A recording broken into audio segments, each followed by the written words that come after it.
പരിശുദ്ധ റമദാൻ വ്രതം എടുക്കുന്ന എല്ലാ പ്രമേഹ രോഗികളും അവരുടെ ദിനചര്യയിൽ, പ്രത്യേകിച്ച് അവരുടെ ഭക്ഷണ ക്രമീകരണത്തിൽ ചില കാര്യങ്ങൾ പ്രത്യേകം ശ്രദ്ധിക്കേണ്ടതായിട്ടുണ്ട്.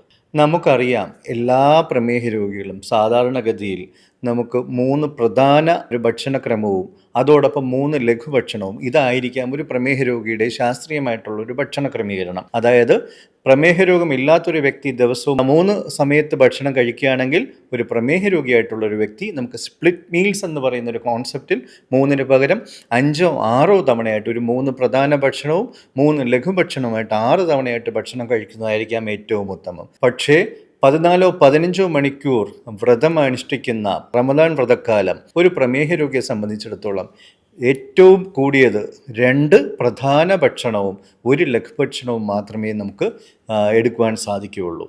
അതായത് ഉദാഹരണത്തിന് വ്രതത്തിന് തൊട്ട് മുമ്പുള്ള അവസ്ഥ, അതായത് സൂര്യൻ ഉദിക്കുന്നതിന് മുമ്പുള്ള അവസ്ഥ, വെളുപ്പിന് ഉള്ള സുഹുർ എന്ന് പറയുന്ന ഭക്ഷണ സമയവും, നോമ്പ് തുറക്കുന്ന സന്ധ്യാസമയത്തുള്ള ഇഫ്താർ എന്ന് പറയുന്ന ഭക്ഷണ സമയവും, പിന്നെ കിടക്കാൻ സമയത്തുള്ള ലഘുഭക്ഷണവും, 2 പ്രധാന ഭക്ഷണമായിട്ടുള്ള സുഹറും ഇഫ്താറും, മറ്റൊന്ന് കിടക്കാൻ സമയത്തുള്ള ലഘുഭക്ഷണം, ഈ 3 ഭക്ഷണ സമയം മാത്രമേ ഒരു പ്രമേഹ രോഗിയെ സംബന്ധിച്ചിടത്തോളം റമദാൻ വ്രതം എടുക്കുമ്പോൾ കിട്ടുകയുള്ളൂ.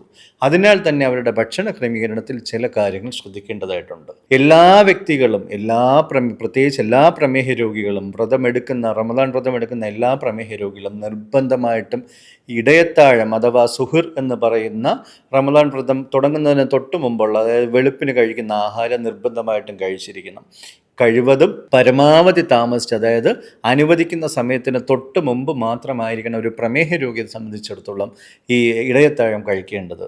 അതായത് ഉദാഹരണത്തിന് 5 മണിക്ക് ശേഷമാണ് ബാങ്ക് വിളിക്കുന്ന, അല്ലെങ്കിൽ അനുവദിക്കുന്ന സമയമാണ്, നമ്മൾ വ്രതം തുടങ്ങേണ്ട സമയമാണെങ്കിൽ അതിന് തൊട്ട് മുമ്പായിരിക്കണം ഒരു പ്രമേഹ രോഗി നമ്മുടെ ഇടയത്താഴം കഴിക്കേണ്ടത്.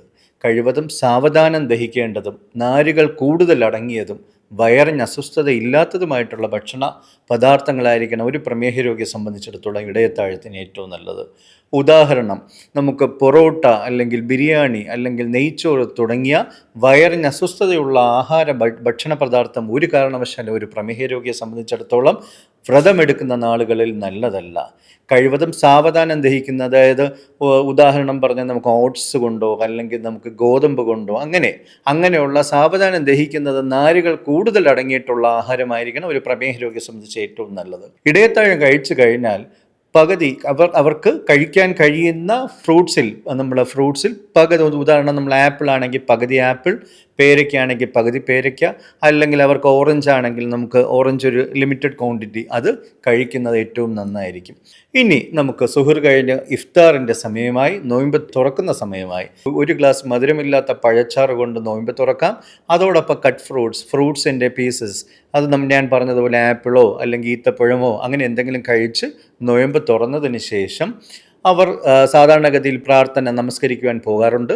നമസ്കരിച്ചിട്ട് തിരിച്ചു വന്ന് 10 മിനിറ്റ് വിശ്രമിച്ചതിന് ശേഷം മാത്രമേ അവരുടെ പ്രധാന ഭക്ഷണം കഴിക്കുവാൻ പാടുള്ളതുള്ളൂ. ശ്രദ്ധിക്കുക, നമുക്ക് നോയമ്പ് തുറക്കുന്ന അവസരത്തിൽ, വ്രതം നമ്മൾ മുറിക്കുന്ന അവസരത്തിൽ പെട്ടെന്ന് തന്നെ ആഹാരം കഴിക്കാതെ അവർ ആദ്യം നോയമ്പ് തുറക്കുക, പിന്നെ നമസ്കരിച്ച് വന്ന് 10 മിനിറ്റ് വിശ്രമിച്ചതിന് ശേഷം മാത്രം പ്രധാന ഭക്ഷണം കഴിക്കുക. പ്രധാന ഭക്ഷണവും ഞാൻ പറഞ്ഞതുപോലെ തന്നെ വയറിന് അസ്വസ്ഥത ഇല്ലാത്തതും ഈ സ്പൈസി ആയിട്ടുള്ളതും മസാല കൂടുതൽ ഇല്ലാത്തതുമായിട്ടുള്ള ആഹാര സാധനമായിരിക്കാം ഏറ്റവും നല്ലത്. ഉദാഹരണത്തിന് ഇടിയപ്പം അല്ലെങ്കിൽ അരിപ്പത്തിരി, അല്ലെങ്കിൽ ഞാൻ 1-2 ഭക്ഷണ പദാർത്ഥം പറഞ്ഞു എന്നുള്ളത് അത് തന്നെ കഴിക്കണമെന്നല്ല ഞാൻ ഉദ്ദേശിച്ചത്. പൊറോട്ടയോ ബിരിയാണിയോ പോലുള്ള നമ്മളെ വയറിന് അസ്വസ്ഥത ഉള്ളതും മസാല ചേർത്തതും എരിവും പുളിയും കൂടിയതുമായിട്ടുള്ള ആഹാരം പരമാവധി ഒഴിവാക്കാൻ ശ്രമിക്കുക.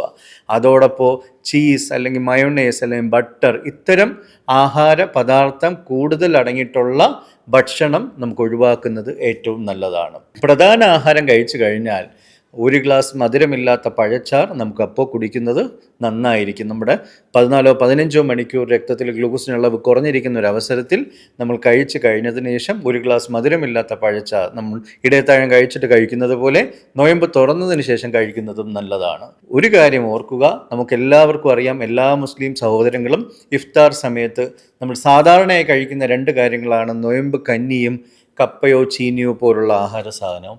ഇത് വളരെ നല്ലതാണ്. നമുക്കറിയാം നോയമ്പ് കഞ്ഞി മസാലയും ഒരു ഔഷധ കൂട്ടിൻ്റെ ഒരു പ്രയോജനം വരുന്നൊരു കഞ്ഞിയാണ് നോമ്പ് കഞ്ഞി. അത് കുടിക്കുമ്പോൾ വളരെ നമുക്ക് എനർജി വരുന്നൊരു ഫീല് വരാം, നമുക്ക് വളരെ ഒരു ഉന്മേഷം കിട്ടും. പക്ഷേ ശ്രദ്ധിക്കുക, രക്തത്തിലെ ഗ്ലൂക്കോസിൻ്റെ അളവ് കഞ്ഞി കുടിക്കുമ്പോൾ അല്ലെങ്കിൽ പ്രത്യേകിച്ച് നോമ്പ് കഞ്ഞി കുടിക്കുമ്പോൾ കൂടാനുള്ള സാധ്യത ഉള്ളതുകൊണ്ട് നിങ്ങൾ ആ നോയമ്പ് കഞ്ഞി ഉണ്ടാക്കുന്നത് ശ്രദ്ധിക്കുക, അത് കഴിക്കുന്നതിൻ്റെ അളവ് ശ്രദ്ധിക്കുക, വളരെ അളവ് കുറച്ച് കഴിക്കാൻ ശ്രദ്ധിക്കുക.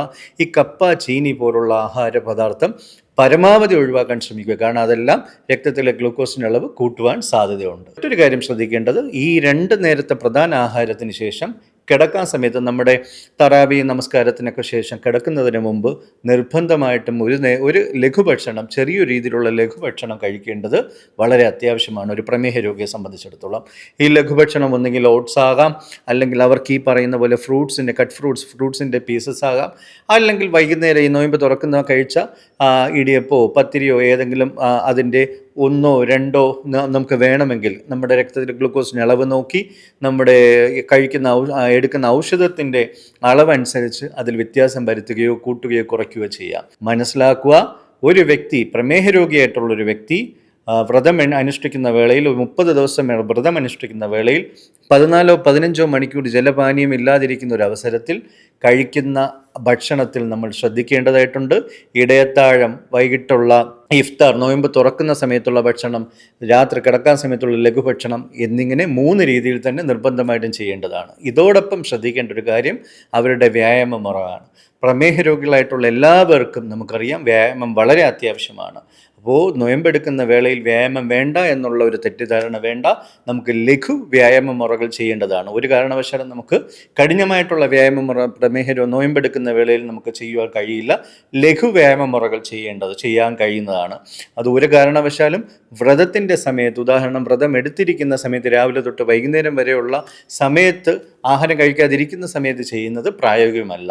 മറ്റൊന്ന്, ഈ വ്രതത്തിനോടനുബന്ധിച്ച് എടുക്കുന്ന നമ്മുടെ നമസ്കാരം, പ്രത്യേകിച്ച് ഈ തറാവി നമസ്കാരം പോലുള്ള നമസ്കാരം പൂർണ്ണമായിട്ടും എടുക്കുന്ന ആൾക്കാർക്ക് അത് ഈ ലഘു വ്യായാമ മുറയ്ക്ക് ഒപ്പമാണ് എന്നുള്ള പഠനങ്ങൾ ഉള്ളത് കൊണ്ട് തന്നെ മറ്റ് വ്യായാമ മുറകൾ ആവശ്യമില്ലാതെ നമുക്ക് ഈ തറാവി നമസ്കാരം കണ്ടിന്യൂ ചെയ്താൽ മാത്രം മതിയാവും.